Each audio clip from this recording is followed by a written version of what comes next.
ਇਹਨਾਂ ਦੌਰ ਇਸ ਤਰ੍ਹਾਂ ਦਾ ਆ ਗਿਆ ਹੈ ਕਿ ਤੁਹਾਡੀ ਕਾਮਯਾਬੀ ਤੋਂ ਸਭ ਤੋਂ ਜ਼ਿਆਦਾ ਜਿਹੜੇ ਪਰੇਸ਼ਾਨ ਹੁੰਦੇ ਨੇ ਨਾ, ਉਹ ਤੁਹਾਡੇ ਆਪਣੇ ਹੁੰਦੇ ਨੇ, ਤੁਹਾਡੇ ਆਪਣੇ ਖੂਨ ਦੇ ਰਿਸ਼ਤੇ ਹੁੰਦੇ ਨੇ। ਤੁਹਾਡੀ ਆਪਣੀ ਕਾਮਯਾਬੀ ਵੇਖ ਕੇ ਤੇ ਉਹ ਬਹੁਤ ਜ਼ਿਆਦਾ ਪਰੇਸ਼ਾਨ ਹੁੰਦੇ ਨੇ। ਤੇ ਜਦੋਂ ਤੁਸੀਂ ਨਾਕਾਮ ਹੋ ਜਾਂਦੇ ਹੋ, ਨਾਕਾਮੀ ਤੁਹਾਡੇ ਗਲੇ ਪੈ ਜਾਂਦੀ ਹੈ ਨਾ, ਉਦੋਂ ਤੁਹਾਡੇ ਆਪਣੇ ਬਹੁਤ ਖੁਸ਼ ਹੁੰਦੇ ਨੇ। ਤੇ ਇਹ ਨਾ ਵੇਖਿਆ ਕਰੋ ਯਾਰ ਕਿ ਸਾਡੇ ਤੇ ਕੋਈ ਚਿੱਕੜ ਸਿੱਟਦਾ ਹੈ, ਕੋਈ ਸਾਨੂੰ ਬੋਲੀਆਂ ਮਾਰਦਾ ਹੈ।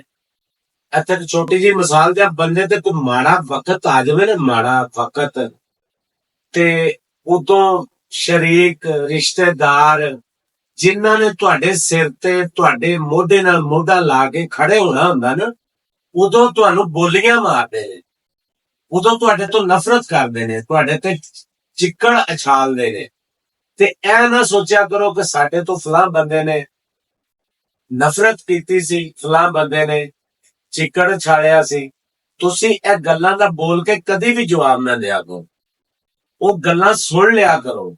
ਸੁਣਨ ਤੋਂ ਬਾਅਦ ਆਪਣੇ ਆਪ ਨੂੰ ਕਾਮਯਾਬ ਕਰੋ ਇਸ ਤਰ੍ਹਾਂ ਕਿ ਆਪਣੇ ਹੱਥੀਂ ਕੰਮ ਕਰਕੇ, ਆਪਣੀ ਮਿਹਨਤ ਕਰਕੇ, ਉਹਨਾਂ ਦਾ ਕੰਮ ਕਰਕੇ ਜਵਾਬ ਦਿਓ।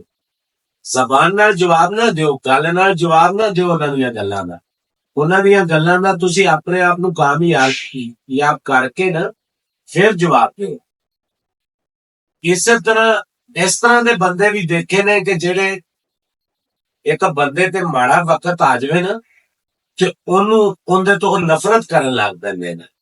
ਤੇ ਉਹਨਾਂ ਤੇ ਬਹੁਤ ਅੱਛਾ ਵਕਤ ਹੁੰਦਾ ਹੈ, ਉਹਨਾਂ ਦੇ ਬੱਚੇ ਬਹੁਤ ਪਰਵਰਿਸ਼ ਅੱਛੀ ਕਰਵਾ ਰਹੇ ਨੇ। ਤੇ ਜਦੋਂ ਵਕਤ ਕਰਵਟ ਮਾਰਦਾ ਹੈ ਨਾ, ਵਕਤ ਕਰਵਟ ਲੈਂਦਾ ਹੈ, ਵਕਤ ਬਦਲਦਾ ਹੈ, ਤੇ ਉਦੋਂ ਜਿਹੜੇ ਬੰਦੇ ਨਫ਼ਰਤ ਕਰਦੇ ਹੁੰਦੇ ਨੇ ਨਾ, ਤੇ ਜਿਹੜੇ ਬੰਦੇ ਤੇ ਮਾੜੇ ਦਿਨ ਹੁੰਦੇ ਨੇ, ਉਹਦੇ ਦਿਨ ਅੱਛੇ ਹੋ ਜਾਂਦੇ ਆ। ਤੇ ਜਿਹੜਾ ਬੰਦਾ ਐਸ਼ੋ ਆਰਾਮ ਦੀ ਜ਼ਿੰਦਗੀ ਗੁਜ਼ਾਰ ਰਿਹਾ ਹੁੰਦਾ ਨਾ, ਆਪਣੇ ਬੱਚਿਆਂ ਨੂੰ ਸ਼ਹਿਜ਼ਾਦਿਆਂ ਤਰ੍ਹਾਂ ਸਾਂਭਿਆ ਹੁੰਦਾ, ਬੜੀ ਪੈਰੋਕਾਰੀ ਨਾਲ ਸਾਂਭਿਆ ਹੁੰਦਾ, ਉਹੋ ਹੀ ਬੱਚੇ ਉੱਠ ਕੇ ਤੇ ਉਹਨੂੰ ਜ਼ਲੀਲ ਕਰ ਛੱਡਦੇ। ਉਹਨੇ ਹਰਕਤਾਂ ਬੱਚਿਆਂ ਦੀਆਂ ਜ਼ਲੀਲ ਕਰ ਛੱਡਦੀਆਂ ਉਸ ਬੰਦੇ ਨੂੰ। ਕੋਈ ਬੱਚਾ ਨਸ਼ੇ ਤੇ ਲੱਗ ਜਾਂਦਾ, ਕੋਈ ਮੋਟਰ ਤੇ ਲੱਗ ਜਾਂਦਾ, ਕੋਈ ਲੜਾਈਆਂ 'ਚ ਪੈ ਜਾਂਦਾ, ਕੋਈ ਝਗੜੇ 'ਚ ਪੈ ਜਾਂਦਾ। ਇਸ ਤਰ੍ਹਾਂ ਕਰਕੇ ਉਹਨੂੰ ਜ਼ਲੀਲੋ ਖੁਆਰ ਤੇ ਰਸਵਾ ਕਰ ਦਿੰਦੇ ਨੇ। ਤੇ ਜਿਹੜੇ ਬੰਦੇ ਨੇ ਮਾੜੇ ਦਿਨ ਵੇਖੇ ਹੁੰਦੇ, ਉਹਦੇ ਬੱਚੇ ਬੜੇ ਸਮਝਦਾਰ ਹੋ ਜਾਂਦੇ ਆ।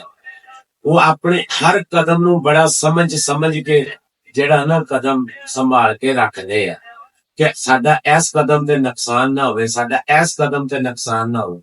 ਤੇ ਜਿਹੜੇ ਬੰਦੇ ਐਸ਼ੋਰਾਮ 'ਚ ਬੱਚੇ ਪਲੇ ਹੁੰਦੇ ਆ, ਉਹਨਾਂ ਨੂੰ ਹੁੰਦਾ ਕਿ ਸਾਨੂੰ ਆ ਹੀ ਜਾਣਾ ਜੇ, ਲਿਆਓ ਚਰਸ, ਲਿਆਓ ਸ਼ਰਾਬ, ਕਰੋ ਨਸ਼ੇ, ਹਟਾਓ ਪੈਸੇ, ਪਿਓ ਦੀ ਕਮਾਈ ਹੈ। ਇਹ ਜਿਹੜੀਆਂ ਚੀਜ਼ਾਂ ਨੇ ਨਾ, ਹਮੇਸ਼ਾ ਜਦੋਂ ਤੁਹਾਡਾ ਵਕਤ ਮਾੜਾ ਹੋਇਆ, ਉਦੋਂ ਰਿਸ਼ਤੇਦਾਰ ਤੁਹਾਡੇ ਤੋਂ ਨਫ਼ਰਤ ਕਰਨ, ਤੇ ਜਦੋਂ ਹੋਇਆ ਚੰਗਾ, ਉਦੋਂ ਤੁਹਾਡੇ ਤੋਂ ਉਹ ਜਿਹੜਾ ਨਾ ਪਰੇਸ਼ਾਨ ਹੋਣਗੇ ਵੀ ਇਹ ਕਿਉਂ ਹੋ ਗਿਆ। ਤੇ ਹਮੇਸ਼ਾ ਅਗਲੇ ਨੂੰ ਗੱਲ ਨਾਲ ਜਵਾਬ ਨਹੀਂ ਦੇਈਦਾ ਹੁੰਦਾ, ਜ਼ਬਾਨ ਨਾਲ ਜਵਾਬ ਨਹੀਂ ਦੇਈਦਾ ਹੁੰਦਾ, ਉਹਨੂੰ ਹਮੇਸ਼ਾ ਹੀ ਕੁਛ ਕਰਕੇ ਵਿਖਾਈਦਾ। ਹੱਸਦੇ ਰਹੋ ਤੇ ਵਸਦੇ ਰਹੋ।